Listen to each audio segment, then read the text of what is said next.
The Billionaire's Sunshine, an Afro-Korean love story. In the heart of a glittering penthouse, Victoria Park, a formidable woman in her 60s, dripping with designer fury, glares at her son. Seo-jun, you are about to hand a $30 billion empire to a woman who thinks the stock market is where you buy vegetables, she seethes. Her son, the devastatingly handsome Korean billionaire, stands calm and unyielding. She also thinks tax returns are birthday presents from the government, mother. And I'm still going to marry her, Sunshine Adeyemi, sitting cross-legged on a marble counter, eating cereal straight from the box with a cheerful grin. Are we talking about me? I heard my name, she calls out brightly. Also, Seo-jun, your mom just called me stupid again. I think she likes me. When Victoria shrieks that Sunshine tried to water his bonsai tree with orange juice, Sunshine defends herself with pure innocence. It looked thirsty. Vitamin C is good for everyone. Seo-jun smiles, the kind of smile that says he's already found his forever. I'm marrying her, mother. There's nothing you can do about it. Victoria's eyes narrow dangerously. We'll see about that. This is The Billionaire's Sunshine, an unforgettable Afro-Korean love story full of laughter, chaos, and the kind of love that changes everything. Welcome back to our channel, beautiful people. If you're new here, you're about to fall in love with this story. So make sure you hit that subscribe button and tap the notification bell so you never miss an upload. For our returning family, thank you for being here. We love you. Now grab your tea, your coffee, or your snack of choice, because this story, it's going to take you on a ride. Let's get into it. Seo-jun Park was having the worst day of his 34 years on this earth. His morning had started with his mother calling at 6 a.m., never a good sign, to inform him that she had accidentally given an interview to Forbes magazine detailing her expectations for his future wife. Those expectations included a Harvard MBA, minimum, fluency in 4 languages, a family net worth of at least $500 million, and preferably someone who doesn't smile too much, because excessive joy indicates shallow thinking. His afternoon had included a 3-hour board meeting where 7 men over 60 argued about font choices for the company's annual report. Font choices. For 3 hours. Seo-jun had seriously considered jumping out the window, but they were on the 43rd floor and he'd just gotten his suit dry cleaned. And now, his evening was being spent at his mother's annual charity gala, an event she called philanthropy, but which was actually an elaborate scheme to parade potential wives in front of him like expensive show ponies. Seo-jun stood by the bar, nursing a whiskey he wasn't drinking, watching his mother work the room. Victoria Park was a force of nature, beautiful, ruthless, and absolutely convinced that she knew what was best for everyone, especially her only son. "You look like you're attending your own funeral," said a voice beside him. Seo-jun turned to see his best friend and business nerd, Daniel Osei, grinning at him.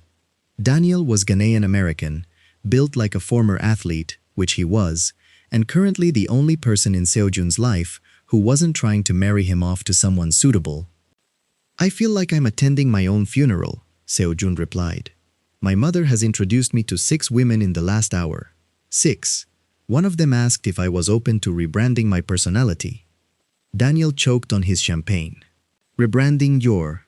Apparently I'm too reserved and intimidatingly intelligent. She suggested I try being more approachable and less obviously rich." "Less obviously rich," Daniel repeated, looking around at the venue. "At a charity gala, hosted by your mother, in a building your family owns." I pointed out the irony. She did not appreciate it. Daniel clapped him on the shoulder. "Well, buddy, I hate to add to your misery, but your mother is heading this way with another candidate. This one's wearing a lot of pearls." "Like, a concerning amount of pearls." Seo-jun looked up and saw his mother approaching with a woman who appeared to be wearing approximately 17 necklaces. The woman's smile was so fixed and determined that Seo-jun wondered if she'd had it surgically installed. "Excuse me," Seo-jun said, setting down his drink. "I need to use the restroom." "It's in the opposite direction," Daniel called after him. "Then I'll get lost." Seo-jun moved through the crowd with the speed and precision of a man being hunted. He ducked past a waiter carrying a tray of canapés, dodged a group of elderly donors discussing their yacht renovations, and finally slipped through a door marked Staff Only. The hallway beyond was quiet and blessedly empty. Seo-jun leaned against the wall and exhaled for what felt like the first time in hours. And then he heard singing. It was coming from somewhere down the hall, a woman's voice, light and cheerful, completely off-key, but sung with absolute conviction. Seo-jun, against every instinct telling him to stay hidden, found himself walking toward the sound. He turned a corner and stopped. There, in a small storage room filled with spare chairs and tablecloths, was a woman. She was sitting on a stack of folding chairs, her legs swinging like a child's, singing what Seo-jun eventually recognized as the theme song from The Little Mermaid. She was wearing a bright orange dress that shouldn't have worked but somehow did, and her long dark hair cascaded down her back in waves that caught the fluorescent light. She had a bag of gummy bears in one hand and was conducting an invisible orchestra with the other. She was, without question, the most beautiful woman Seo-jun had ever seen. She was also completely unaware of his presence. "Under the sea," she sang, grabbing a blue gummy bear and examining it critically. "Under the sea. That's where the fish live. Under the sea. Swimming and doing fish things. Under the..." She looked up and saw Seo-jun. "Oh!" She clutched her chest dramatically. "You scared me. Are you a ghost? You're very pale, but handsome. A handsome ghost?" Seo-jun blinked. "I'm not a ghost." "That's exactly what a ghost would say." She narrowed her eyes suspiciously, then her face broke into a brilliant smile. "I'm just kidding. I know you're not a ghost. Ghosts can't wear watches, and you have a very fancy watch. Is it real?" Seo-jun looked down at his Patek Philippe. Yes, it's real." "Wow." She nodded approvingly. "I had a watch once, but it stopped working because I took it swimming. Turns out, water-resistant doesn't mean pool-proof. The pool was mean to my watch." Seo-jun felt something strange happening to his face. It took him a moment to realize he was smiling. "What are you doing back here?" he asked. "Hiding," she said matter-of-factly. "There's a Y out there, and the Y is very boring. Everyone keeps talking about things I don't understand. Investment portfolios, hedge funds, fiduciary responsibilities." She said each term with exaggerated seriousness, like a child reciting vocabulary words. "My aunt is here somewhere, and she told me to mingle, but mingling is terrible. Do you know what mingling is? It's talking to strangers who don't want to talk to you, but have to, because society says so. Horrible." Seo-jun laughed. Actually laughed. A real one, not the polite chuckle he'd been faking all evening. "That's the most accurate description of mingling I've ever heard. Thank you. I'm very smart about things I understand." She held out her bag of gummy bears. "Do you want one? The red ones taste like medicine, but the yellow ones are excellent." Seo-jun, CEO of a $30 billion corporation, Billionaire, and the most eligible bachelor in California according to 6 different magazines, sat down on a folding chair across from this woman and accepted a yellow gummy bear. "Thank you," he said. "You're welcome. What's your name?" "I'm Sunshine." "Sunshine?" "Yes, like the weather. My mom named me that because when I was born, I was very yellow. Jaundice." She said this cheerfully, as if describing a minor inconvenience. "The doctors fixed it, but the name stayed. I like it. It makes people smile when they hear it, and I like making people smile." "Sunshine," Seo-jun repeated, and he felt it warm something in his chest. "I'm Seo-jun." "Seo-jun." She tested the name out, savoring it. "That's a pretty name. Does it mean something?" "It means talented and handsome." Sunshine clapped her hands together. "Well, that's accurate. You are handsome, and you're probably talented too, since you have a fancy watch and fancy shoes." "Talented people always have fancy shoes. I read that somewhere. Or maybe I made it up. Either way, it seems true." Seo-jun found himself leaning forward, genuinely charmed. "What do you do, Sunshine?" "I take care of butterflies. At the sanctuary. It's the best job in the whole world. I get to feed them. Did you know butterflies taste with their feet? So technically, they're always standing in their food, which would be gross for humans, but is fine for butterflies because they don't have to follow human rules. That's actually fascinating. I know, right? She beamed at him. Most people don't think so. Most people think I'm... She paused, her smile flickering for just a moment before returning full force. Well, most people think lots of things. But you're listening. You're a good listener, Seojun. Does anyone call you Jun? No, he said. No one calls me Jun. Can I call you Jun? No one in Seojun's entire life had ever called him Jun. His mother thought nicknames were common. His business associates thought informality was unprofessional. His previous girlfriends, all two of them, both relationships lasting less than 6 months, had called him Seojun because he'd never corrected them. Yes, he heard himself say, you can call me Jun. Sunshine's smile was like the sun breaking through clouds. Jun. She tested it out, savoring it. Jun, Jun, Jun. I like it. It sounds friendly. You seem like you could use a friend. You have sad eyes. Seojun was taken aback. I have sad eyes? Yes. Pretty, but sad. Like a fancy dog that lives in a big house but never gets to run in the park. She tilted her head, studying him with an intensity that made him feel seen in a way he hadn't experienced in years. Are you lonely, Jun? The question hit him like a physical blow. Was he lonely? He had everything. Money, power, success. A penthouse with a view that magazine photographers cried over. Cars he never drove. Watches he never wore. Suits that cost more than some people's annual salaries. And he was so lonely he sometimes forgot what genuine conversation felt like. Yes, he admitted quietly. I think I am. Sunshine nodded sagely. I get lonely too sometimes. But then I remember that the butterflies need me. And my Aunt Josephine makes the best pancakes on Saturdays. And my favorite TV show comes on Tuesday nights. Loneliness goes away when you remember the good things. She reached over and patted his hand.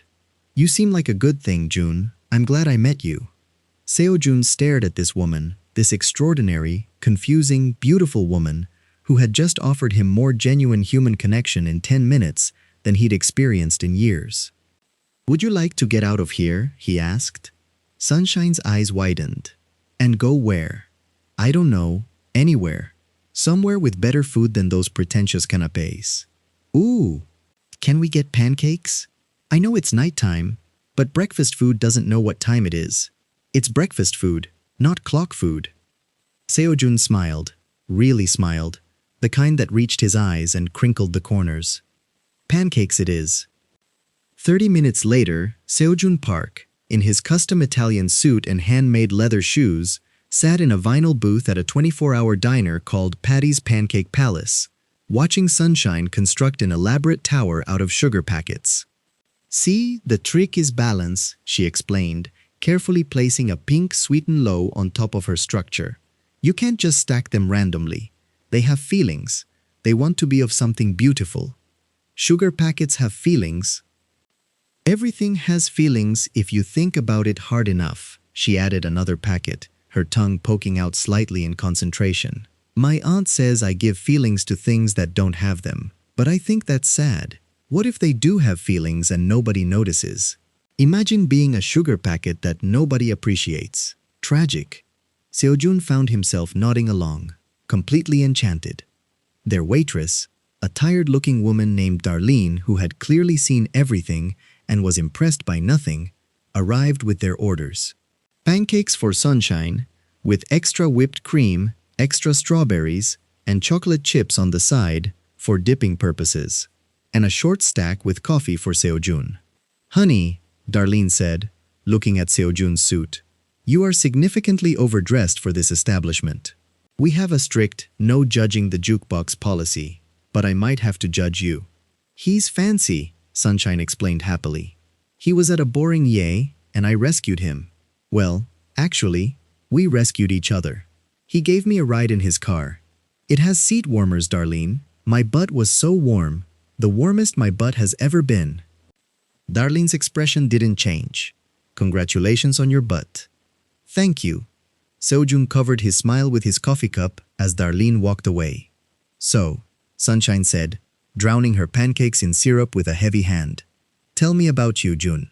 What do you do when you're not escaping boringies? I run a company. What kind of company? Like a lemonade stand? I had one once. I made $12, but then I spent it all on more lemons because I thought that's how business worked. It is not how business worked. It's a technology company. We build things. Software, mostly, and some hardware. We have contracts with... He stopped himself. He was about to launch into his standard elevator pitch, the one he gave to investors and board members and journalists. But Sunshine was looking at him with such open curiosity that he suddenly wanted to be honest. Honestly, most of my day is meetings. People talk at me about numbers and problems and decisions that need to be made. Then I go home to an empty ament and do more work. Then I sleep. Then I wake up and do it again. Sunshine's fork paused midway to her mouth. That sounds terrible. It's terrible, she repeated firmly. Where's the fun? Where's the happy, sis? When do you eat pancakes at nighttime, or build sugar packet towers, or sing songs from movies? I don't do those things. Well, that explains the sad eyes. She pointed her syrup-covered fork at him accusingly. You're not living, Jun. You're just existing. Like a plant that nobody waters. Except someone is watering you, but it's with boring business meetings instead of fun. Seojun had never been psychoanalyzed by a woman wielding breakfast food, but he had to admit she had a point. What would you suggest I do differently? Sunshine thought about this seriously, chewing her pancake with great concentration. Okay, first, more pancakes. Not every day, because then it wouldn't be special, but definitely more than you're currently eating, which I'm guessing is 0 pancakes. That's accurate. Second, a hobby. Do you have hobbies? I collect watches. That's not a hobby. That's shopping with a theme. She waved her hand dismissively. A real hobby, like painting or kayaking or learning to make balloon animals. Balloon animals? They make people happy. Imagine being at your business meeting and suddenly, balloon giraffe. Everyone would smile. The numbers would be better. Probably. I don't know how numbers work. Seojun laughed again. He was doing a lot of that tonight. Third, Sunshine continued. And this is the most important one. You need someone to be silly with. Someone who makes you laugh even when things are hard. My aunt says that's the secret to not being sad. She also says the secret is butter, but I think she just really likes butter. Someone to be silly with, Seojun repeated. Yes, like right now. She gestured around the diner. This is silly. We're two strangers eating pancakes at midnight and talking about balloon giraffes. It's absurd. It's wonderful. Are you happy right now, Jun? Seojun considered the question. He was sitting in a sticky booth at a diner he would never have entered on his own. He was wearing a suit that cost $8,000, and there was a spot of syrup on his sleeve. His mother was probably sending out a search why. His phone had buzzed 37 times in the last hour with messages he was ignoring, and he was happier than he'd been in years. Yes, he said quietly, I think I am. Sunshine's face lit up like he'd given her a gift. See? That's the pancake magic. Works every time. Seojun dropped Sunshine off at her aunt's house at 2 a.m. after she made him promise 3 things. 1. That he would try eating breakfast food at inappropriate times. 2. That he would look into balloon animal tutorials. And 3. That he would see her again. The third promise was the only one he was genuinely excited to keep. He got her number. She typed it into his phone herself, adding approximately 17 butterfly emojis to her contact name, and drove home in a daze that had nothing to do with tiredness. Their second date happened 3 days later, at Sunshine's insistence that he needed to learn how to make pancakes from scratch, like a real person, not like a billionaire who probably has pancake servants. Seojun arrived at Josephine's modest but warm kitchen at 9 a.m. on a Saturday, wearing jeans and a sweater that had cost $400 but looked relatively normal. "You're here." Sunshine threw open the door, wearing an apron covered in cartoon bees and holding a wooden spoon like a scepter. "Quick, come in. The batter is getting lonely." "Batter gets lonely?" "Everything gets lonely, June. We've discussed this." Josephine was sitting at the kitchen table, sipping coffee and watching them with an expression that suggested she was cataloging every detail for later analysis. "Mr. Park," she said neutrally. "Miss Adeyemi, thank you for having me in your home. Thank my niece. She's been talking about pancakes and you for 3 days straight. I'm not sure which one she's more excited about." "Pancakes," Sunshine said immediately. But June is a very close second. Like, really close. Almost tied. Seojun found himself unreasonably pleased by this. What followed was the most chaotic cooking experience of his life. Sunshine's recipe seemed to involve a lot of guessing, tasting, and adding extra love, which apparently meant more chocolate chips. She made him crack eggs, which he'd never done before. The first one exploded. The second one had shell in it. The third one was acceptable. "You're getting better," Sunshine encouraged. "By egg 10, you'll be a professional." "How many eggs does this recipe require?" 3. "But we can practice more if you want." At some point, Sunshine turned on the small kitchen radio, and a song from the 1980s started playing. Something upbeat and ridiculous that Seojun didn't recognize, but Sunshine clearly loved. "Oh, this is my aunt's favorite. Auntie Jo, come dance." Josephine waved her hand dismissively. "My dancing days are behind me, baby. Then June will dance with me." Before he could protest, Sunshine grabbed his flour-covered hands and pulled him into the middle of the kitchen. "It's easy. You just move your body to the music. Like this." She demonstrated what could generously be called dancing.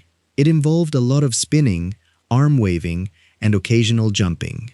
Seojun Park, CEO of a $30 billion company, stood in a stranger's kitchen, covered in pancake batter, and had absolutely no idea what to do. "June, you have to move." "I don't really dance." "Everyone dances. Babies dance. Dogs dance. You just have to let your body feel the music instead of thinking about it." She grabbed his hands again and started swaying, pulling him along. Seojun felt ridiculous. He felt absurd. He felt like someone had replaced his carefully controlled life with a sitcom. He felt wonderful. Slowly, awkwardly, he started to move. Nothing fancy, just a slight sway, a small step. Sunshine beamed at him like he'd invented dancing itself. "Say, you're doing it!" "I'm standing and occasionally moving. That's what dancing is." From her spot at the table, Josephine watched them with something softening in her expression. This ridiculous billionaire, covered in flour, shuffling awkwardly in her kitchen while her niece laughed and twirled around him. Maybe, just maybe, he was exactly what he appeared to be. 2 weeks later, Josephine decided it was time for a real conversation. She'd watched Seojun come over 4 more times. She'd seen the way he looked at Sunshine, not with pity or condescension, but with genuine adoration. She'd watched him learn all the names of Sunshine's favorite butterflies, sit through 2 hours of Disney movies, and eat pancakes that were objectively mediocre without complaint. But Josephine Adeyemi was no fool. "Sit down," she told Seojun one evening, pointing to her kitchen table with a wooden spoon. Sunshine was in the other room, talking to her plants. "We're going to talk." Seojun sat. He was not a man who was easily intimidated. He'd stared down hostile takeover attempts and congressional hearings. But Josephine Adeyemi had an energy that demanded respect. "I know who you are," Josephine said, settling across from him. "I looked you up. Seojun Park. CEO, billionaire. Apparently some magazine called you the most eligible bachelor in California." She said this with the tone of someone describing a singularly unimpressive vegetable. "So let me ask you, what exactly do you want with my Sunshine?" "I want..." Seojun paused, searching for the right words. "I want to spend time with her. I enjoy her company. I've never met anyone like her." "No, Josephine agreed. You haven't. Because there's no one like her. She's special.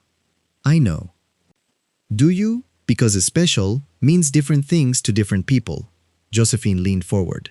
Sunshine sees the world differently. She processes things differently. Some things are harder for her. Some things are easier. She's not naive, she's just direct, pure. She doesn't play games or hide her feelings or pretend to be something she's not.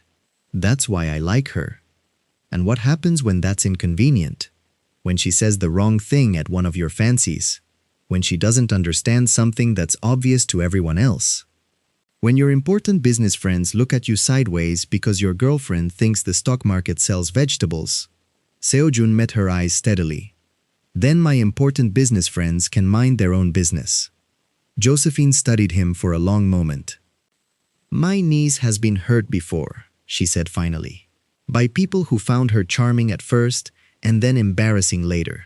By people who thought they could fix her, or change her, or mold her into something more acceptable. She doesn't need fixing, Mr. Park. She doesn't need changing. She needs someone who loves her exactly as she is. I'm starting to realize, Seojun said quietly, that she might be the least broken person I've ever met. Everyone else in my life is fractured in ways they pretend not to be. Sunshine, she's whole. She's completely herself, all the time. Do you know how rare that is? Josephine's expression softened slightly. She likes you, she admitted. She talks about you constantly. June this and June that. She drew a picture of you two, surrounded by butterflies. It's on the refrigerator. Seojun's heart did something complicated in his chest. I'd like to see it. You will. Josephine stood and retrieved a glass of lemonade from the counter, setting it in front of him. But hear me clearly, Seojun Park. If you hurt that girl, I don't care how many billions you have. I will make your life miserable in ways you cannot imagine. Understood. And one more thing. Josephine's voice softened. Sunshine's condition, her way of being, it's not going to change. What you see now is what she'll be at 40, at 60, at 80. Can you live with that? Really? Seojun thought about the question. Thought about Sunshine explaining butterfly personalities for 3 hours. Thought about her singing Disney songs off-key. Thought about her absolute delight in simple things. A good pancake, a sunny day, a text message full of emojis. Thought about how she'd looked at him and seen past every wall he'd ever built. I can't imagine my life without her, he said honestly. And I don't want to. Josephine nodded slowly. Okay, she said. Okay, but you're coming to Sunday dinner, every Sunday. No excuses. We eat at 6, and you better bring dessert. Yes, ma'am. And Mr. Park? Sunshine's favorite dessert is chocolate cake. But not the fancy kind with the shiny coating. She says that tastes like lies. Regular chocolate cake. With sprinkles. Seojun smiled. Chocolate cake with sprinkles. Got it. Josephine almost smiled back. Almost 6 weeks into their relationship, Los Angeles experienced a rare rainstorm. Seojun was supposed to be at a shareholders' meeting. He was supposed to be presenting quarterly projections and reassuring investors about market volatility. Instead, he was standing on Josephine's porch at 7 p.m., watching Sunshine press her face against the window like an excited puppy. It's raining, she announced, as if he might not have noticed. Real rain, not the sad drizzle we usually get, but real rain. I see that. We have to go outside. Sunshine, it's pouring. We'll get soaked. That's the point. She grabbed his hand. When was the last time you played in the rain, June? Seojun thought about it. The answer was never. Even as a child, his mother had forbidden such frivolous activities. Rain meant staying inside, staying clean, staying presentable. I don't think I ever have. Sunshine's eyes went wide with horror. What? Never? That's so sad. Rain is one of the best things. It makes everything smell nice, and the plants get happy, and you can splash in puddles. Before he could protest further, she dragged him off the porch and into the downpour.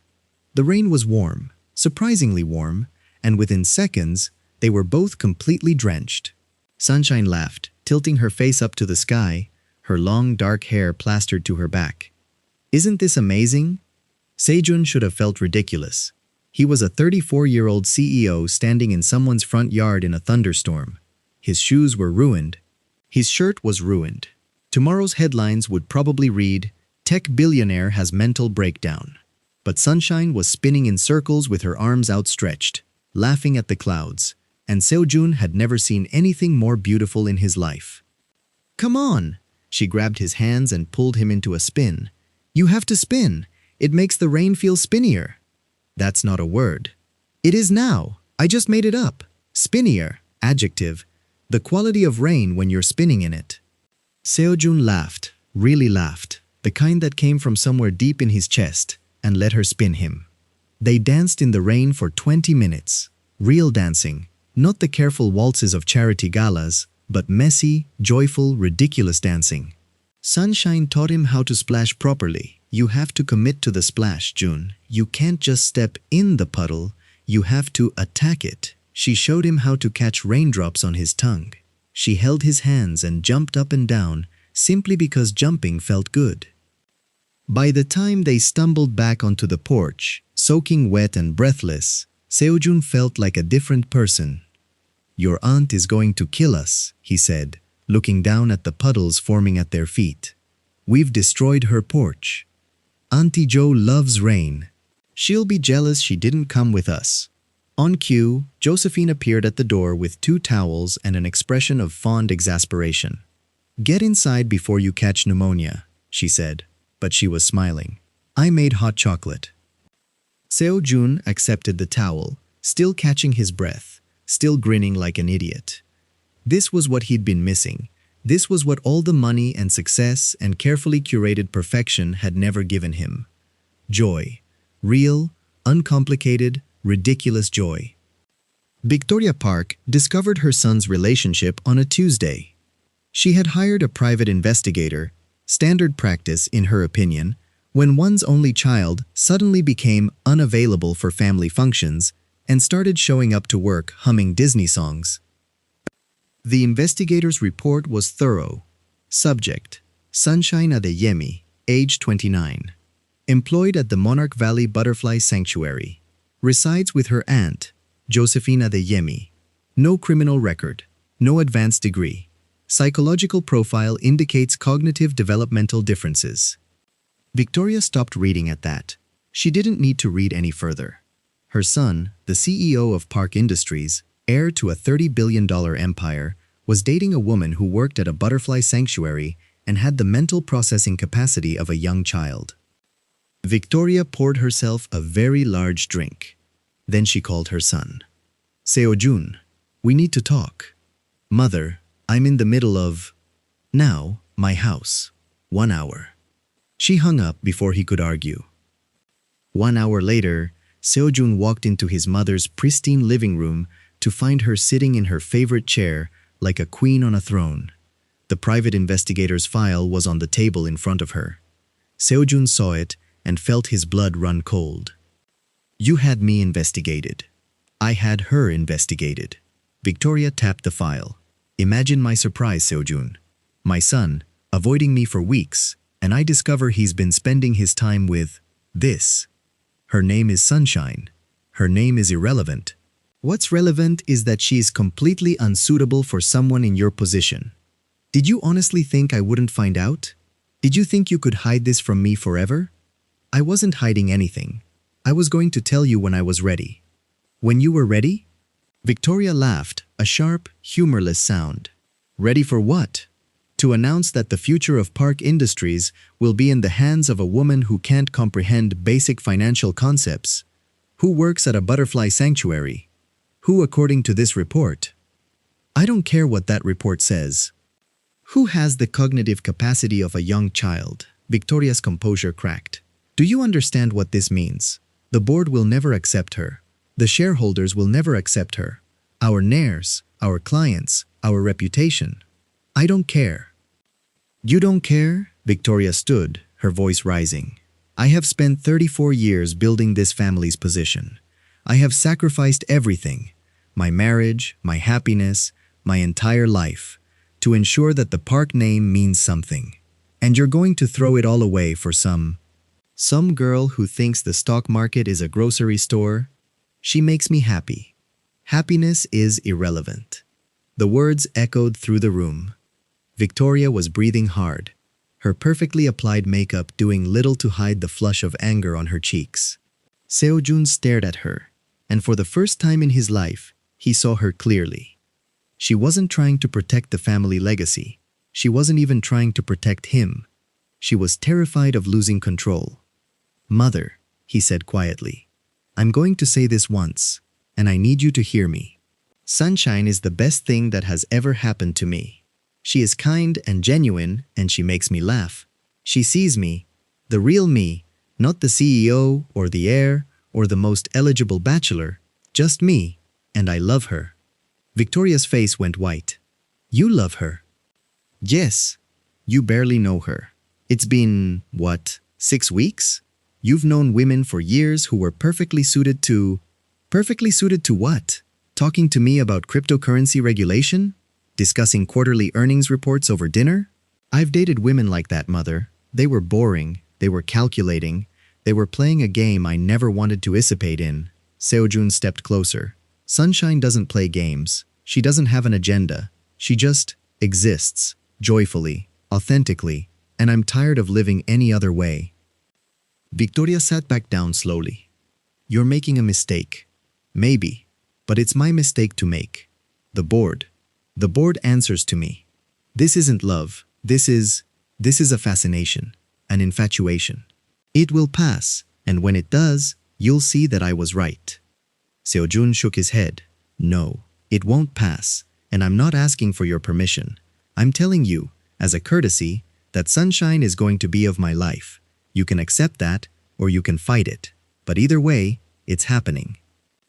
He turned and walked toward the door. "Seo-jun." He paused. Victoria's voice was cold, determined. "I will not allow this. Not without a fight." Seo-jun looked back at her. "Then I suggest you prepare to lose." He walked out. Victoria stared at the closed door for a long moment. Then she picked up her phone. Victoria Park's opening move was subtle. She couldn't attack Sunshine directly. That would only make Seo-jun defensive. No, she needed to undermine the relationship from within. Show Seo-jun, slowly and carefully, that his little fascination was incompatible with his world. She started with a charity event. The Children's Hospital Gala was 3 weeks away. Victoria spent every one of those days preparing. She arranged for the most cutting, judgmental members of their social circle to be seated near Seo-jun's table. She briefed them carefully. Just mentioned, casually, that Seo-jun's new girlfriend was charming but unconventional. The implications spread through whispered conversations and meaningful looks. The night of the gala, Seo-jun arrived with Sunshine on his arm, and she looked stunning. She was wearing a bright pink dress, shocking pink, almost neon, that should have clashed with everything, but somehow made her look like she was glowing. Her long dark hair was styled in elegant waves, and she was practically vibrating with excitement. "June, this place is fancy," she whispered loudly as they entered the ballroom. "Look at the ceiling. It has tiny lights, like stars but inside. Who put stars inside, June?" "It's called a chandelier." "A chandelier," she said the word like it was the most magical thing she'd ever heard. "We should get one. For the butterfly sanctuary. The butterflies would love it." Seo-jun smiled. "I'll look into it." Several heads turned as they walked past. Seo-jun recognized the looks, curiosity, surprise, and something uglier lurking beneath polite expressions. "Seo-jun!" Victoria appeared, resplendent in a coffee-brown gown. Her smile didn't reach her eyes. "And this must be Sunshine." "Hi!" Sunshine waved enthusiastically. "You're June's mom. He talks about you a lot." "Does he?" Victoria's eyebrow arched. "All good things, I hope." "Mostly, but sometimes he says mother like this." Sunshine dropped her voice and frowned dramatically. "And that usually means you're being difficult." "Are you difficult?" "I think everyone is difficult sometimes. I'm difficult when I haven't had enough sleep. My aunt says I get cranky pants, which is funny because pants don't actually have moods. Sunshine, Seo-jun interrupted gently. Why don't we find our seats? Okay. Nice to meet you, Mrs. Park. Your dress is very fancy. Like a chocolate waterfall, but make it fabric. Victoria's eye twitched. Seo-jun guided Sunshine to their table, where 5 perfectly coiffed society wives and their husbands were already seated. Seo-jun, darling. One of the women, Helena, wife of a banking executive, air-kissed in his direction. And who is this lovely creature? This is Sunshine, Seo-jun said. Sunshine, this is Helena. Hi, Helena. I like your necklace. Are those real diamonds? They're very sparkly. Helena's smile tightened. They are. Canary diamonds. Oh, I thought canaries were birds. Are they bird diamonds? Did birds make them? A ripple of barely concealed laughter moved around the table. No, dear, Helena said with exaggerated patience. Canary refers to the color. Yellow, like the bird. Oh, that makes sense. Sort of. Though it would be more exciting if birds made diamonds. Imagine, little birds pooping diamonds. They'd be very popular. Seo-jun nearly choked on his water.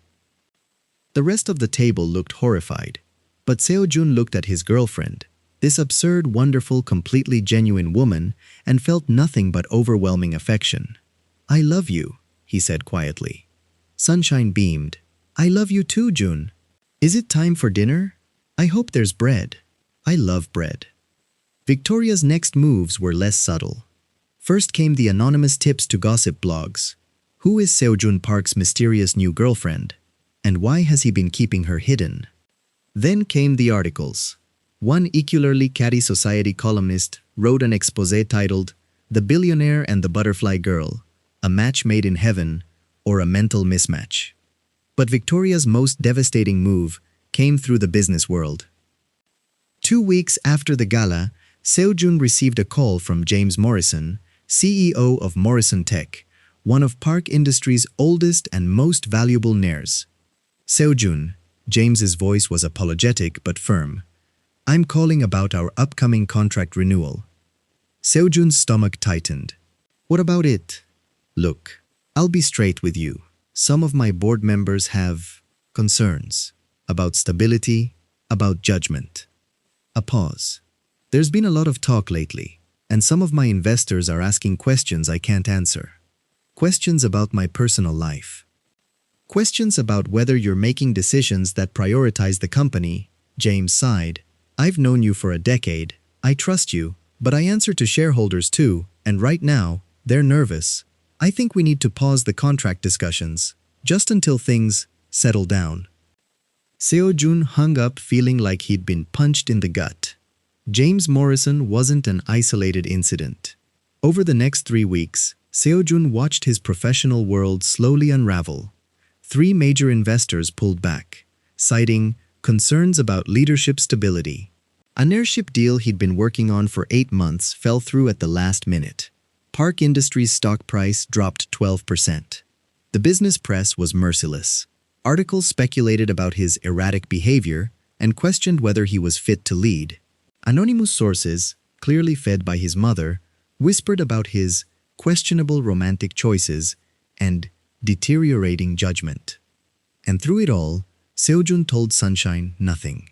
He didn't want to burden her with problems she couldn't understand. He didn't want her to feel responsible for things that weren't her fault. He wanted to protect her from a world that was determined to see her as a liability. But the stress was eating him alive. 3 months into their relationship, Seo-jun Park finally broke. It happened on a Wednesday night, after a board meeting that had lasted 6 hours. The meeting had been brutal. 3 board members had openly questioned his leadership, and Edward Morris, his mother's oldest ally, had suggested that perhaps Seo-jun needed to reassess his priorities. Seo-jun drove to Josephine's house because it was the only place he wanted to be. But when he arrived, he couldn't bring himself to go inside. He sat in his car in the driveway, staring at the steering wheel, and felt the weight of everything crushing him. The airships he'd lost. The stock price falling, the whispered rumors, his mother's relentless campaign, the board members circling like sharks. He was losing everything he'd built. and for the first time, a terrible thought crept into his mind. What if they're right? Not about sunshine, never about sunshine, but about him. What if he wasn't strong enough to protect both her and his company?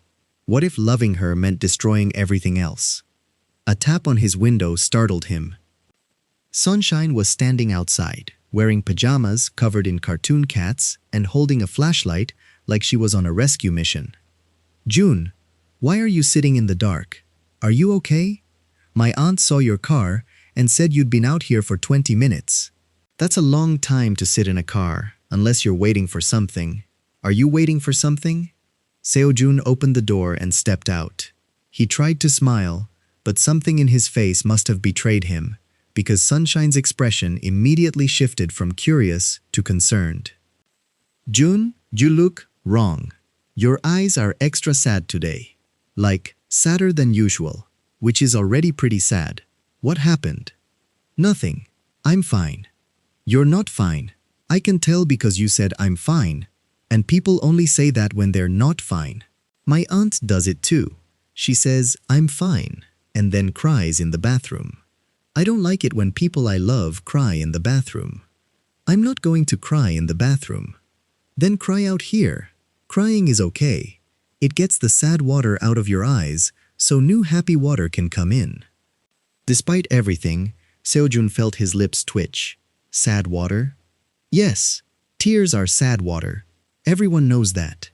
Seo-jun looked at this woman, this incredible, ridiculous, perfect woman, and felt something crack inside his chest. "I'm tired," he heard himself say. "I'm so tired, Sunshine. Everything is falling a V, and I don't know how to fix it. People are saying things about us, about you, and I can't stop them. My company is suffering. My mother won't stop, and I'm trying so hard to keep everything together, but I feel like I'm failing at everything." Sunshine didn't say anything. She just stepped forward and wrapped her arms around him. She was small. The top of her head barely reached his chin, but her hug was fierce. She squeezed him like she was trying to hold all his broken pieces together. "You're not failing," she said into his chest. "You're fighting. Those are different things. Failing is giving up, and you haven't given up. You're just tired because fighting is tiring. Even superheroes get tired. That's why they nap between saving the world." Seo-jun closed his eyes. He felt tears threatening, actual tears, which he hadn't shed since he was 12 years old, and fought to keep them back. "I don't know how to fix this." "Maybe you don't have to fix it. Maybe you just have to keep going until it fixes itself. Like when my butterflies are sick, I can't make them better. I can just take care of them and love them and wait. Sometimes they get better, sometimes they don't. But either way, they know they were loved." Seo-jun held her tighter. "I love you," he said. "I love you so much it terrifies me." "That's okay. Love is terrifying. My aunt says that's how you know it's real." She pulled back to look up at him, her eyes bright in the flashlight's glow. "Do you want to come inside? I made cookies." "Well, my aunt made cookies, and I helped by eating the dough." "Eating the dough is helping, right?" Seo-jun laughed, a wet, broken sound, and wiped his eyes. "Yes, I want to come inside." Josephine was waiting in the kitchen with 3 cups of hot chocolate and a plate of cookies. She didn't ask questions, didn't pry. She just pushed a cup toward Seo-jun and said, "Sit, eat. You look like hell." "Thank you," Seo-jun said, and meant it more than she knew. 1 week later, Victoria made her most devastating move yet. She called an emergency board meeting. Seo-jun walked into the conference room to find all 12 board members seated along with his mother. Her expression was serene, triumphant. "Seo-jun," said Edward Morris, "please, sit down. We need to discuss some concerns." Seo-jun sat, his posture rigid. "What concerns?" Edward cleared his throat. "We've become aware of your recent relationship, and while we're all very happy for you personally, questions have been raised about the, shall we say, appropriateness of your choice." Appropriateness. "Your girlfriend, Miss Adeyemi, has documented cognitive differences." Edward shuffled papers nervously. "There are concerns about how this will be perceived by shareholders NERs, and the public. Our stock has dropped 15% since this became public knowledge. 3 major NERship deals have fallen through. Those NERships fell through because of manufactured rumors and deliberate sabotage, Seojun said coldly, looking directly at his mother. Not because of my relationship. Regardless of the cause, Edward continued, the effect is undeniable. We're here to discuss options. What options? Edward glanced at Victoria, who gave an almost imperceptible nod. We're proposing a vote of no confidence in your leadership. The words hit Seojun like a physical blow. You can't be serious. I'm afraid we are. Edward's voice was apologetic but firm. You hold 54% of the company, so you can't technically be removed as CEO. But a vote of no confidence would send a powerful message to shareholders and heirs. It might encourage you to reconsider some of your recent choices.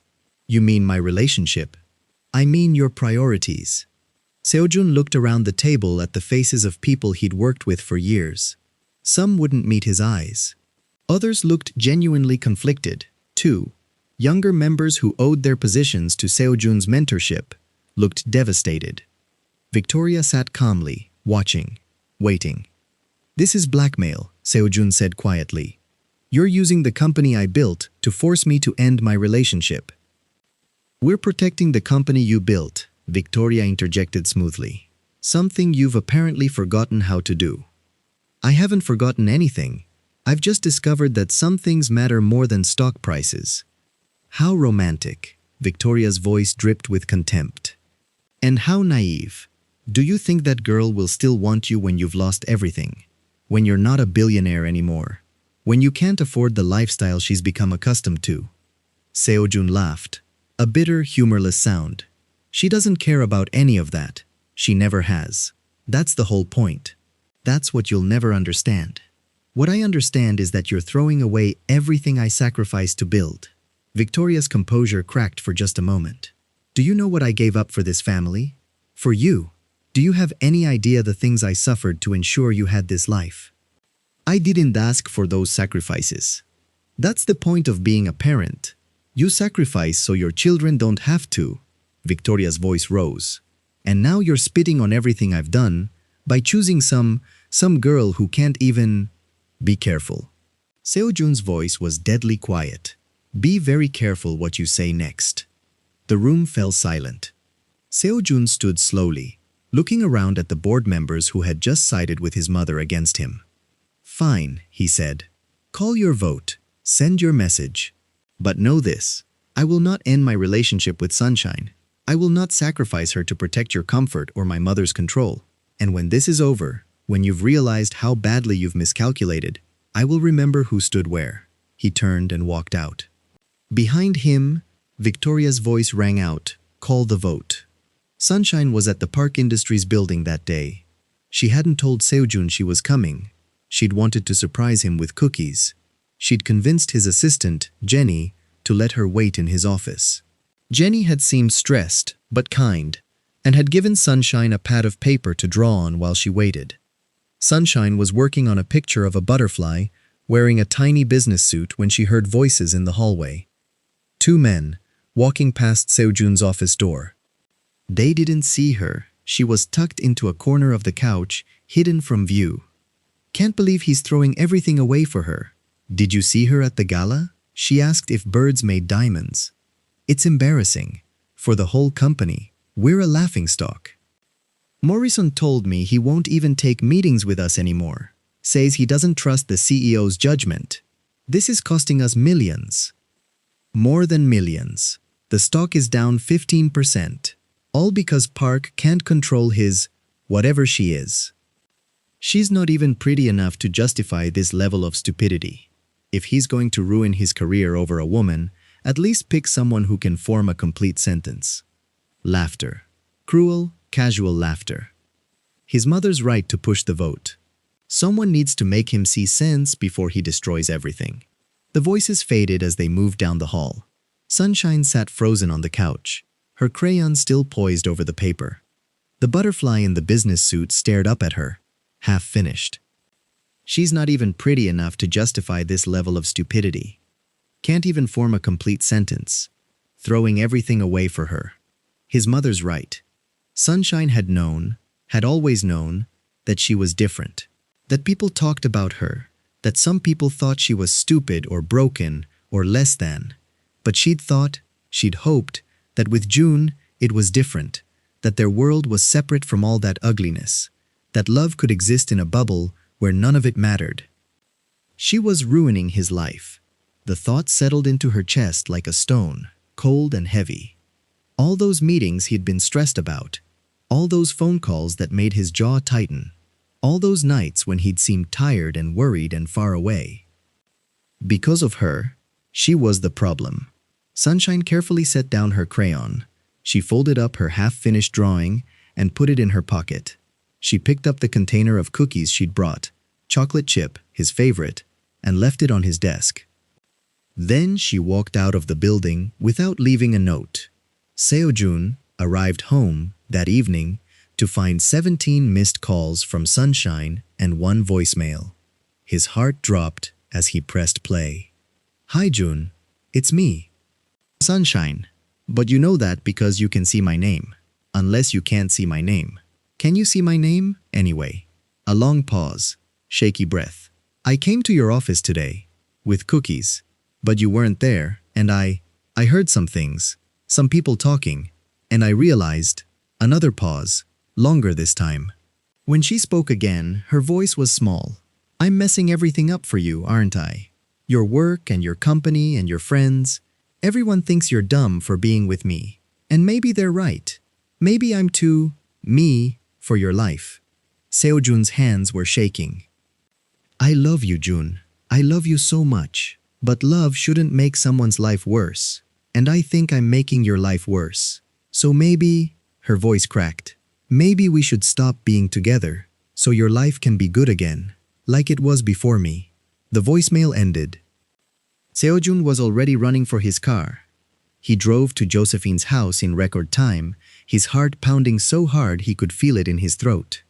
Josephine opened the door before he could knock. Her face was grim. "She won't come out of her room, won't talk to me. Just keep saying she needs to let you go so you can be successful again." Josephine's voice cracked. "What the hell happened?" "She heard people talking, at my office, about how she's ruining my career." "Is she?" The question hit Seo-jun like a slap. "What? Is she ruining your career?" Josephine's eyes were hard. "Because if she is, you need to make a choice. Right now. You can't keep her dangling while you figure out if she's worth the cost." "She's worth everything." "Then prove it. She's heard people call her worthless her entire life. She's learned to smile through it, but it still hurts. Every time. And right now, she's convinced herself that the most loving thing she can do is disappear." Josephine stepped aside. "Her door's the second on the left. Fix this." Seo-jun walked down the hallway on legs that felt unsteady. He stopped outside a door decorated with butterfly stickers and pressed his hand against the wood. "Sunshine?" Silence. "Sunshine, I know you're in there. Please, let me in." "You should go home, Jun." Her voice was muffled but recognizable, and thick with tears. "This is better for you. Your life will be better without me messing it up." "My life isn't better without you." "My life is nothing without you." "That's not true. You have your company and your fancy things and your important meetings. Those are good things. Real things. I'm just someone who doesn't understand the world right. I'm not smart enough to be with someone like you." Seo-jun felt something break in his chest. "Sunshine, please open the door." "I can't. Because if I see your face, I'll change my mind. And I need to not change my mind. I need to be strong enough to let you go. What if I don't want to be let go?" Silence. "What if I don't care about any of it? The company, the money, any of it, as much as I care about you?" "Everyone cares about money and companies. That's how the world works. The world is wrong." Seo-jun leaned his forehead against the door. "Sunshine, before I met you, I had everything society said I should want. And I was miserable. I was so lonely I'd forgotten what connection felt like. I was going through the motions of a life without actually living it. And then you asked me if I was a ghost, and everything changed. He heard movement behind the door. Footsteps coming closer. You changed everything, he continued, his voice raw. You taught me that joy doesn't have to be earned, that dancing in the rain is more important than quarterly reports, that love doesn't come with conditions or requirements or expectations. You made me laugh. You made me feel. You made me human again. The door cracked open. Sunshine's face appeared in the gap, tear-stained, puffy-eyed, utterly beautiful. But those people said, those people are idiots. They measure worth in stock prices and social status. They've never felt what I feel when you smile at me. They've never experienced actual happiness because they're too busy chasing things that don't matter. He reached through the gap and took her hand. Sunshine, I would burn my entire company to the ground before I let you go. Do you understand? There is nothing more important to me than you. But your mom. My mother is wrong. She's been wrong about a lot of things for a very long time, and I'm done trying to make her happy at the cost of my own happiness. Sunshine opened the door fully. She was wearing her cat pajamas again, her long dark hair tangled, her face blotchy from crying. She was the most beautiful thing Seojun had ever seen. I don't want to make your life harder, she whispered. You make my life better, every single day, in every single way. He pulled her into his arms and held her tight. I'm sorry you heard those things. I'm sorry anyone ever made you feel like you were less than extraordinary. Because you're not, Sunshine. You're the best person I've ever known. Sunshine buried her face in his chest and cried. Really cried. The kind of crying that shook her whole body. And Seojun held her and cried too. The next morning, Josephine Adeyemi put on her best dress and drove to Victoria Park's mansion. She had not called ahead, she had not asked permission. She had simply decided that it was time someone gave this woman a piece of her mind, and Josephine Adeyemi had never been one to back down from a necessary confrontation. The housekeeper looked baffled when she answered the door. I'm here to see Victoria Park, Josephine said. Tell her Josephine Adeyemi is here, Sunshine's aunt. 5 minutes later, she was escorted into a sitting room that looked like it had been designed by someone who hated comfort. Victoria sat in a high-backed chair, looking at Josephine with barely concealed disdain. Mrs. Adeyemi, I can't imagine why you've come. Can't you? Josephine settled into a chair across from her, completely at ease despite the hostile environment. I think you can imagine exactly why I'm here. To defend your niece, I assume. How quaint. To tell you that you're making a mistake, a big one. Victoria's eyebrow arched. I hardly think you're qualified to assess my decisions. And I hardly think you're qualified to assess my niece. But here we are. Josephine leaned forward. You've never met Sunshine. Not really. You've read reports and heard gossip and formed opinions based on things other people told you. But you've never actually sat down and talked to her. I've talked to her at the gala. For 5 minutes. While trying to embarrass her, that doesn't count. Victoria's jaw tightened. This conversation is pointless. Is it? Because from where I'm sitting, you're a woman who's about to destroy her relationship with her only child over something you don't even understand. Josephine's voice was calm but implacable. I've watched you wage this war against my niece. The investigators, the gossip, the sabotage, and for what? Because she's different? Because she doesn't fit your idea of what a suitable Ner looks like? She's not capable of being what Seojun needs. And what do you think he needs? A business Ner? A trophy wife? Someone to manage his social calendar and produce heirs on schedule? Josephine shook her head. Your son is lonely, Victoria. He's been lonely for years. I saw it the first time he came to my house. All that money and success, and he looked at my simple kitchen like he'd never seen a real home before. Victoria flinched, almost imperceptibly, but Josephine caught it. Sunshine makes him happy. Genuinely, fully, ridiculously happy. He laughs with her. He plays with her. He talks about her like she hung the moon. Josephine's voice softened. When's the last time your son laughed with you, Victoria? When's the last time he looked at you the way he looks at her? Victoria's expression flickered. Something cracked behind her eyes. a tiny fracture in the armor.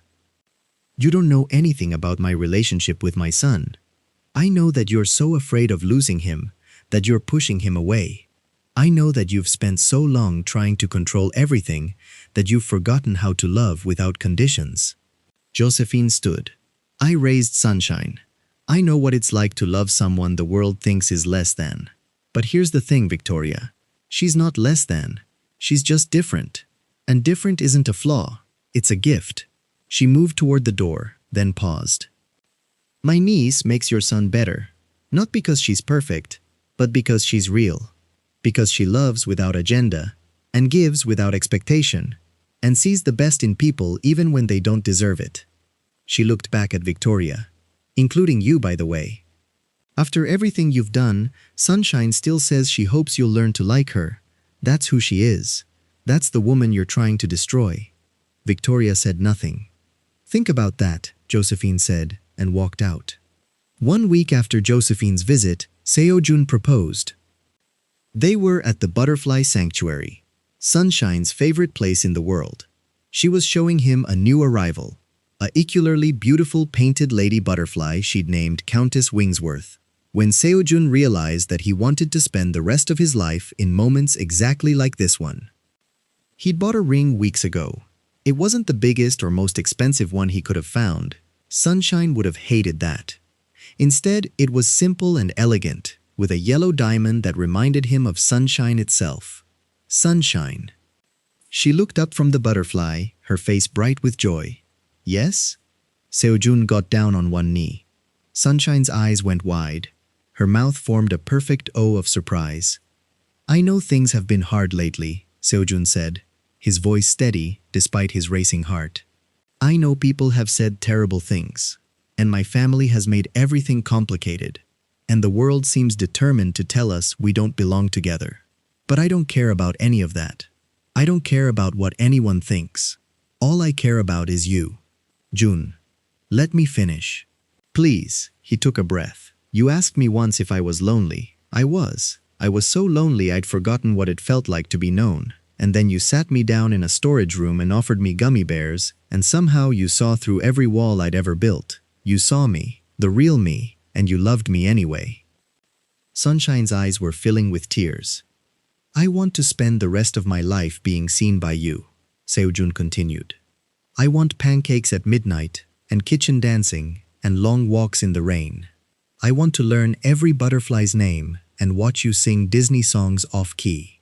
I want to build a life with you, not a perfect life, not an easy life, but a real life, full of joy and laughter and all the things I never knew I needed until I met you.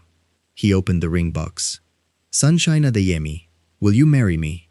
Sunshine stared at the ring, stared at him, stared at the ring again, and then she burst into tears. Yes! She threw herself into his arms, sobbing. Yes, yes, yes! I want to marry you, Jun. I want pancakes and butterflies and dancing and everything. I want to be your person forever. Seo-jun laughed, tears streaming down his own face, and slipped the ring onto her finger. It fit perfectly. I love you, he said. I love you too. She pulled back to look at the ring, her face radiant through her tears. Jun, it's so pretty. It looks like a tiny piece of sunshine. Did you do that on purpose? Yes, you're my sunshine. I wanted you to have a piece of it always. She kissed him, deeply, thoroughly, with all the joy and passion she contained. Countess Wingsworth landed on his shoulder, as if in approval. The engagement made headlines. And with those headlines came another wave of attacks. Articles questioning Seo-jun's judgment, board members demanding emergency meetings, investors threatening to pull their money. But something had changed in Seo-jun. He was done hiding, done apologizing, done letting his mother and her allies control the narrative. He called a press conference. The room was packed with reporters, cameras, microphones. Victoria was there, seated in the front row, her expression unreadable. Seo-jun stepped up to the podium. I've called this press conference to address the speculation surrounding my personal life and its impact on Park Industries. Cameras flashed. Reporters leaned forward. Yes, I am engaged. Her name is Sunshine Adeyemi. and she is the love of my life. She works at a butterfly sanctuary. She loves pancakes and Disney movies and building sugar packet towers. She is kind and joyful and sees beauty in things most people overlook. He paused. She also has cognitive differences that mean she processes the world differently than most adults. Murmurs rippled through the crowd. I know what some of you are thinking. You're thinking that she's unsuitable, that she's a liability, that a man in my position should choose someone more appropriate. Seojun's voice hardened. I'm here to tell you that I reject that thinking entirely. He looked directly at his mother. We live in a world that measures people by productivity and profit. We value intelligence only when it can be monetized. We dismiss anyone who doesn't fit our narrow definition of success, and we wonder why so many successful people are miserable. Victoria's expression shifted. Something flickered in her eyes. Uncertainty? Recognition? Sunshine taught me that joy is a choice, that kindness matters more than cleverness, that connection, real, authentic, vulnerable connection, is worth more than any amount of money. Seojun's voice softened.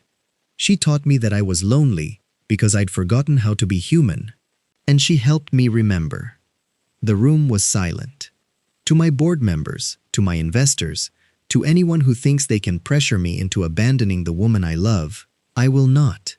I would rather lose everything, the company, the money, all of it, than lose her, because she is worth more to me than anything I could ever build. He stepped back from the podium. That's all I have to say. Thank you. He walked out without taking questions. Victoria sat frozen in her seat, surrounded by flashing cameras and shouted inquiries. She'd wanted him to choose the company, to prioritize the legacy she'd built, to be the dutiful son she'd raised him to be. Instead, he'd chosen love. And for the first time in a very long time, Victoria Park felt something crack in the ice around her heart. That night, Victoria drove to the butterfly sanctuary. She didn't know why. She'd told herself she was going to assess the situation, to gather ammunition, to find some flaw in this relationship that she could exploit. But standing in the parking lot, staring at the modest building with its cheerful signage, she knew the truth. She was going to see for herself. The sanctuary was closed for the evening, but lights were still on inside. Victoria walked to the entrance and peered through the glass doors. Sunshine was there. She was alone, moving through the exhibits, checking on each section with careful attention. She talked to the butterflies as she worked. Actually talked to them, like they were friends. Victoria couldn't hear the words through the glass, but she could see the gentle smile on Sunshine's face, the way she moved with absolute peace and contentment. This was her element, her place of joy. Victoria watched for a long time. She thought about what Josephine had said, about loneliness, about love without conditions, about pushing Seojun away by trying to hold on too tight. She thought about her own marriage, the cold formality, the bitter disappointment, the way she'd poured all her hopes into her son because her husband had given her nothing but emptiness. She thought about Seojun's face at the press conference, the fierce love in his voice, the absolute certainty. When had she last felt that certain about anything? When had she last loved someone without an agenda? Sunshine looked up and saw Victoria through the glass. For a moment, neither of them moved. Then Sunshine smiled, a genuine, uncomplicated smile, and walked to the door. Mrs. Park, what are you doing here? Are you lost? This sanctuary is closed, but I can let you in if you want to see the butterflies. They're very pretty at night. Calmer, less showing off. Victoria stared at her. I just wanted to see where you work. Oh, well, come in then. Sunshine held the door open. I'll give you a tour. The nighttime tour is different from the daytime tour because at night, I can tell you the butterfly's secrets. They have lots of secrets. Against every instinct, Victoria stepped inside. The sanctuary was beautiful. Warm and lush, filled with plants and flowers and the soft flutter of wings. Sunshine led her through the exhibits, explaining each species with obvious expertise and affection. This is Reginald. He's a monarch. Very regal, like his name. He's also kind of snobby, but in a cute way. And this is Duchess. She's a painted lady. She's best friends with Reginald, which is funny because they're totally different species. But that doesn't matter to butterflies. They don't care about differences. Victoria found herself listening, actually listening. And this is Countess Wingsworth. She's my favorite. Don't tell the others. Sunshine leaned closer conspiratorially. She landed on June's shoulder the day he proposed. I think she was giving her approval. Butterflies are very wise about love. Are they? Yes. They only live a few weeks, so they know not to waste time. They love immediately and completely. No waiting around, no playing games, just love. Victoria felt something tighten in her chest. Sunshine, I owe you an apology. Sunshine blinked, surprised. You do? Yes, I've been unkind to you. I've said things and done things that were hurtful. I've tried to end your relationship with my son, and I was wrong. Oh, Sunshine tilted her head, processing. Why were you wrong? Because I was afraid. I've spent my whole life trying to control everything, to make sure nothing went wrong, nothing unexpected happened. And you're very unexpected. I know. My aunt says I'm delightfully unpredictable. I don't know what delightfully means, but I assume it's good. Despite herself, Victoria smiled.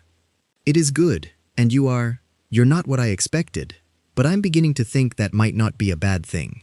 It's not, Sunshine agreed cheerfully. Unexpected things are the best things, like finding a perfect butterfly you didn't know existed, or meeting someone who becomes your person. Or pancakes, when you weren't expecting pancakes. Those are all unexpected, and they're all wonderful. Victoria looked at this strange, sweet, utterly unique woman who had captured her son's heart. He loves you very much, she said quietly. I know. I love him too. So much that sometimes I feel like my heart is going to explode. Not literally, because that would be scary, but figuratively, like a love explosion. A love explosion. Yes. Boom. Sunshine threw her hands up. Heart confetti everywhere. Victoria actually laughed. A real laugh, not the polite, controlled sound she usually produced. I'd like to get to know you better, she heard herself say. If you'll let me. I know I haven't earned your trust, but I'd like the chance to try. Sunshine studied her for a long moment. Then her face broke into a brilliant smile. Okay, but you have to do one thing first. What's that? Meet Countess Wingsworth properly. Hold out your finger like this, she demonstrated, and stay very still. Let her come to you. Don't try to catch her or make her do anything. Just be patient and let her decide. Victoria hesitated, then extended her finger. For a long moment, nothing happened. Countess Wingsworth fluttered nearby, curious but cautious. Then, delicately, she landed on Victoria's fingertip. Sunshine clapped softly. See? She likes you. Butterflies are very good judges of character. If she didn't like you, she wouldn't have landed. Victoria stared at the tiny creature perched on her finger, fragile and beautiful and alive, and felt tears prick her eyes. When had she last held something so gently? When had she last let something beautiful just be, without trying to control it? Thank you, she whispered. She wasn't sure if she was talking to Sunshine or the butterfly or herself. You're welcome, Sunshine beamed. Do you want to stay for cookies? I have some in my bag. They're shaped like hearts because I was practicing for the wedding. I'm not very good at shapes, so some of them are more like circles, but they taste the same. Victoria, matriarch of the Park family, scourge of Los Angeles high society, eater of only the finest French cuisine. Yes, she said. I'd like that very much. 1 week before the wedding, Victoria Park called an emergency board meeting. Seo Jun arrived expecting another attack. Instead, he found his mother standing at the head of the table, her expression resolute. Sit down, everyone. I have an announcement. The board members exchanged confused glances. Edward Morris looked ocularly bewildered. As most of you know, I have been vocal in my opposition to my son's upcoming marriage. Victoria's voice was steady. I have expressed concerns about his judgment, about his priorities, about the suitability of his chosen Nur. Seojun tensed, waiting for the blow. I was wrong. The room went silent. I was wrong, Victoria repeated. To judge a woman I had never taken the time to know. I was wrong to prioritize public perception over my son's happiness. I was wrong to use this company as a weapon against his personal life. And I was wrong to believe that I knew better than he did what would make him happy. Edward sputtered. Victoria, surely you don't mean… I mean every word. Victoria turned to face the board directly. I have spent time with Sunshine Adeyemi. Real time, not staged encounters. And I have come to understand why my son loves her. She is genuine in a world full of pretense. She is kind in a world full of cruelty. She is joyful in a way that most of us have forgotten how to be. She looked at Seojun. My son is a better man because of her. He laughs more. He lives more. He has found something that all the money and success in the world could never buy. Authentic happiness. And I was so focused on what I thought he should want that I almost cost him the thing that matters most. Victoria straightened her shoulders. Effective immediately, I am withdrawing my support from any effort to undermine my son's leadership or personal choices. Anyone who continues to use Park Industries as a platform for personal attacks will answer to me. Is that clear? The board members nodded, stunned. Furthermore, I will be personally reaching out to the heirs and investors who withdrew their support to explain that their concerns were based on incomplete information. The Park family stands united behind Seojun's leadership and his marriage. Edward opened his mouth to speak. That's not a request, Edward. That's an instruction. Victoria turned back to Seojun. Her eyes, for the first time in his memory, held something soft. I'm sorry, she said. For all of it. I don't know if you can forgive me, but I'm asking you to try. Seojun stared at his mother. This formidable, impossible, infuriating woman who had made his life miserable for months and was now publicly admitting she was wrong. What changed? He asked. Countess Wingsworth. Seojun blinked. The butterfly? She landed on my finger. Victoria's voice wavered slightly, and I realized I couldn't remember the last time I held something beautiful without trying to control it. There was a moment of absolute silence. Then Seojun stood, walked around the table, and hugged his mother. Victoria froze. Physical affection was not something they did, not ever, not since he was a child. But slowly, hesitantly, she hugged him back. Okay, Seojun said quietly, we'll try. The wedding was held at the Butterfly Sanctuary. This was entirely Sunshine's idea, and Seojun had agreed immediately. The space had been transformed with flowers and lights, but the butterflies remained, fluttering through the crowd, landing on guests, adding their own chaotic beauty to the ceremony. Sunshine walked down the aisle in a white dress that flowed behind her like wings. Her long dark hair cascaded down her back, decorated with tiny flowers that Josephine had spent hours arranging. She was crying before she even reached the altar.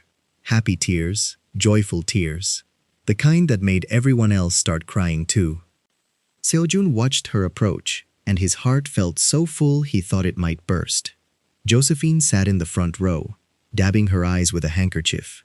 I told you she'd be a disaster, Sunshine had said fondly while getting ready. She's already gone through 3 tissues. And next to Josephine sat Victoria Park. Victoria was wearing a sky blue dress. Sunshine had specifically requested happy colors because this is a celebration and dark colors are for sad times, and you can't be sad at MY wedding. She had surprised herself by honoring the request. She was also crying. Not dramatically, not obviously, but the tears were there, slipping silently down her cheeks as she watched her son's face transform with joy at the sight of his bride. This was what happiness looked like. Real happiness, the kind that couldn't be bought or controlled or manufactured. How had she spent so long trying to prevent this? The ceremony was beautiful chaos. Butterflies landed on guests throughout the service. The vows were interrupted twice by Sunshine stopping to identify peculiarly beautiful specimens. The ring bearer, Sunshine's 6-year-old neighbor, recruited for the job, tripped and dropped the rings, then started crying, then was comforted by Sunshine herself kneeling down in her wedding dress to give him a hug. "It's okay," she told him. "The rings rolled under a chair, not into the butterfly pond. That's a win." The child laughed through his tears. Seojun watched his bride comfort this small human being while wearing a couture wedding dress and felt another wave of overwhelming love. Finally, they reached the vows. Sunshine went first, because she'd insisted. "I have a lot to say, June. You need to let me go first so I don't explode from holding it in." "June," she began, her voice trembling with emotion. "When I met you, you were hiding in a storage room from a boring Yi. You looked very sad and very fancy and very alone. I gave you gummy bears because gummy bears make everything better. And you sat down and talked to me like I was a real person, not like I was broken or weird or someone to be tolerated." Seojun felt tears threatening. "You learned all my butterflies' names. You danced with me in your aunt's kitchen even though you didn't know how to dance. You walked in the rain with me and got your fancy shoes wet and didn't even get mad. You believed in me when nobody else did." Sunshine's voice cracked. "I know I'm not what people expected for you. I know I'm different and unconventional and a lot of other words that people use when they mean wrong. But you never made me feel wrong. You made me feel like I was exactly right, like I was exactly where I was supposed to be." She wiped her eyes with the back of her hand, smearing her makeup. "I promise to bring you pancakes whenever you need them. I promise to make you laugh when work is hard and to remind you to eat." Seojun smiled through his tears, squeezing her hands gently as butterflies fluttered around them like living confetti. "I promise to listen to every butterfly story, even the ones I've heard 100 times," he said, his voice steady and full of love. "I promise to dance with you in kitchens and in the rain, no matter how ridiculous I look. I promise to protect your peace, to choose you every single day, and to never let the world make you feel less than the miracle you are. You didn't just save me from a boring Yi, Sunshine. You saved me from a life without joy. I love you exactly as you are, today, tomorrow, and every day after." The officiant, a kind older woman from the sanctuary who knew Sunshine well, wiped her eyes before pronouncing them husband and wife. "You may kiss your bride." Seojun pulled Sunshine close. Their kiss was sweet, joyful, and punctuated by laughter when a butterfly landed right on Sunshine's veil.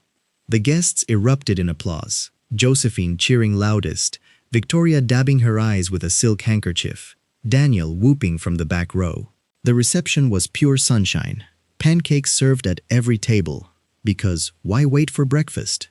A playlist heavy on Disney songs and 80s hits, and a massive sugar packet tower as the centerpiece. Victoria even tried building one herself, under Sunshine's enthusiastic guidance. It collapsed. Everyone laughed, including her. 2 years later, Seojun Park stood on the balcony of their new home, a beautiful, sun-filled house near the butterfly sanctuary, with a massive kitchen for midnight pancakes and a garden designed specifically for fluttering guests. He wasn't the same man. The company had stabilized, actually thrived, once the board stopped fighting him and followed Victoria's lead. Park Industries launched a new initiative, a foundation supporting neurodiversity in tech and education, with Sunshine as its most passionate and unofficial ambassador. Stock prices recovered, nurtureships returned stronger than before, but more importantly, Seojun came home every night to real life. "June," Sunshine called from the kitchen, her voice bright. "The pancakes are ready. I made them heart-shaped this time. Well, some are hearts, some are enthusiastic blobs, but they taste the same." He walked inside to find his wife, still in her favorite bee apron, long dark hair tied back with a butterfly clip, flipping pancakes with practiced flair. Her belly was rounded with their first child, a little miracle they both talked to every day. Victoria sat at the counter, now a regular Sunday dinner guest, carefully arranging sprinkles on a pancake. "I believe this one resembles a monarch butterfly," she said with pride. Sunshine beamed. "Close enough. Butterflies don't judge pancake art, Mrs. Park. Only love." Seo-jun wrapped his arms around his wife from behind, resting his chin on her shoulder. "I love you," he whispered. "I love you more," she whispered back. "Even when I'm big as a house and craving pickles with chocolate syrup. Especially then." Josephine watched them from the doorway, smiling softly. The family wasn't perfect. It was loud, chaotic, full of differences and learning curves. But it was real. It was theirs. And somewhere in the garden, Countess Wingsworth's descendants danced in the sunlight, tiny, fragile, and utterly free. And that's the beautiful end of Seo-jun and Sunshine's story. If this Afro-Korean love story warmed your heart, drop a like, leave your favorite moment in the comments, and subscribe for more heartfelt romances. Turn on notifications so you never miss the next one. Thank you for watching. We love you. See you in the next story.